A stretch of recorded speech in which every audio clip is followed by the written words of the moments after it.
So now we will be discussing the another theory of failure. That the name of this theory of failure is the shear strain energy theory of failure. And this theory was given by the Von Mises theory. So that is why this the name of this is the name of the scientist, Von Mises theory. So that is why its name is Von Mises theory. So this theory says that the material will distort or fail or break when the total strain energy is stored into the material due to the application of sigma 1, sigma 2 and sigma 3. When you are applying the sigma 1, sigma 2 and sigma 3, the total strain energy will be stored due to that. That energy, total strain energy, should be less than or equal to the strain energy stored in the same material or in the same workpiece when it is under the application of the uniaxial stress. Uniaxial stress का मतलब ये है या तो वो sigma 1 लगाओ सिर्फ, या सिग्मा 2 लगाओ या सिग्मा 3 लगाओ. एक तो कम्युलेटिव हो गया जब आपने मटेरियल लिया, मान लो ये आपके पास मटेरियल है, ये मटेरियल है, इसके ऊपर आपने सिग्मा 1, सिग्मा 2, सिग्मा 3 लगाए, इसमें देख लिया इतनी स्ट्रेन एनर्जी स्टोर. अब आपने क्या करा, सिग्मा 2 और सिग्मा 3 को आपने मान लिया 0. सिग्मा 1 के कारण कितनी स्ट्रेन एनर्जी इसमें इंड्यूस हुई है वो देख लीजिए. तो total strain energy due to 3 stresses and total strain energy due to uniaxial stresses, दोनों आ गए. तो टोटल स्ट्रेन एनर्जी यूनिएक्सियल से कम होनी चाहिए, ये थ्योरी ये बोलते हैं shear strain. अदरवाइज आपका जो प्रोडक्ट है, आपका जो वर्कपीस है, आपका जो मशीन पार्ट है, वो as per this theory will fail. So let us see how do we analyze it mathematically. Let us see. So the total strain energy stored under the application of sigma 1, sigma 2 and sigma 3, हमने ये चीज already observe करी है. half of 2e sigma 1 square, sigma 2 square, sigma 3 square minus this equation. This is the equation number 1. We have solved it earlier.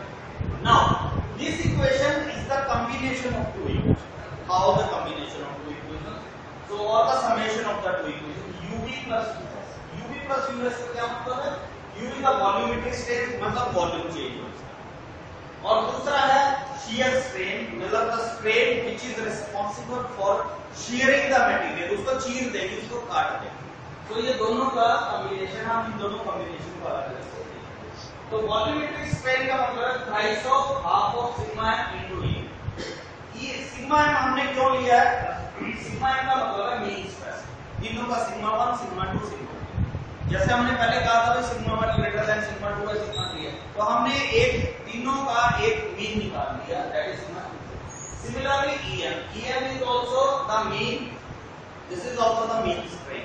एक direction में कम है, एक direction में ज्यादा, तो मीन स्ट्रेन. तो ub is the overall price हमने किया है क्योंकि तीन आपकी डायरेक्शंस हैं, तो तीन डायरेक्शंस के लिए आपका प्राइस होगा. This is the total volumetric strain stored into that body due to the application of sigma 1, sigma 2 and sigma. ये आपके पास आ गई. तो यहाँ से प्राइस सिग्मा 1 m into यहाँ पे em का वैल्यू रखती है, em यानी कि मीन स्ट्रेन. मीन स्ट्रेन का मेरे पास वैल्यू है सिग्मा 1 अपॉन into 1. ये वाला वैल्यू मैंने यहाँ पर रख दिया और इसको सॉल्व करके मेरे पास ये इक्वेशन आ गया. आफ्टर नाउ अब इसी इक्वेशन के अंदर मैंने सिग्मा 1 का भी वैल्यू रख दिया. सिग्मा 1 का वैल्यू क्या है मेरे पास? Sigma 1 plus sigma 2 plus sigma 3 divided by 3. ये वैल्यू पुट करने के बाद यहाँ पे इसका ये स्क्वायर आ गया था, यहाँ पे पुट किया मैंने वैल्यू. जब इसका यहाँ पे स्क्वायर हो गया तो पूरी इक्वेशन से मैं खोलूंगा तो मेरे पास एक और करके ये इक्वेशन नंबर 2 तैयार हो जाएगी. नाउ मेरे पास यहाँ पे एक मैंने इक्वेशन लिखी है, total strain energy is the summation of volumetric strain plus the shear strain energy. इसमें से मुझे shear strain एनर्जी निकालनी है, यानी कि us. तो us will be equal to u minus ub, clear? So u minus ub. u का value मेरे पास इक्वेशन नंबर 1 में पड़ा है. ये इक्वेशन नंबर 1 u का वैल्यू मुझे दे देगा. तो equation number 1 minus equation number 2. Equation number 2 मुझे दे रहा है ub का वैल्यू वॉल्यूमेट्रिक स्ट्रेन का. तो दोनों इक्वेशन यहाँ पे वैल्यू पुट करने के बाद मैंने यहाँ पे ये फाइनल मेरे पास आ गई equation number 3 number solving the equation. Let us see further इसके बाद हमने क्या किया.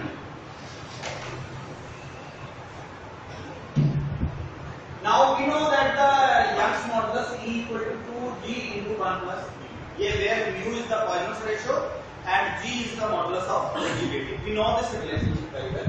और इसको रीअरेंज इक्वेशन को करेंगे d upon 2g into 1 plus mu.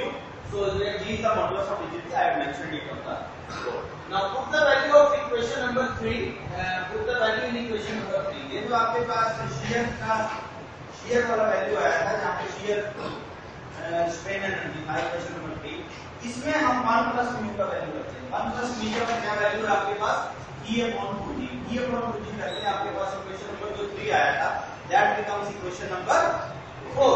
Now ये आ गया shear strain energy. This is the shear strain energy. Now in a simple tensile test क्या था आपका? Simple tensile test में यूनिएक्सियल में क्या मतलब है, यानी कि सिग्मा 2 और सिग्मा 3 आपके क्या हो जाएंगे? 0 हो जाएंगे. तो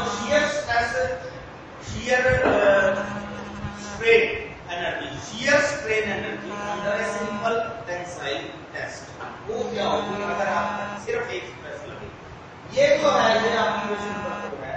इसमें shear strain energy वो तब आएगी ये वाली इक्वेशन जब आपके पास सिग्मा 1 सिग्मा 2 और सिग्मा 3 तीनों इकट्ठे लगे.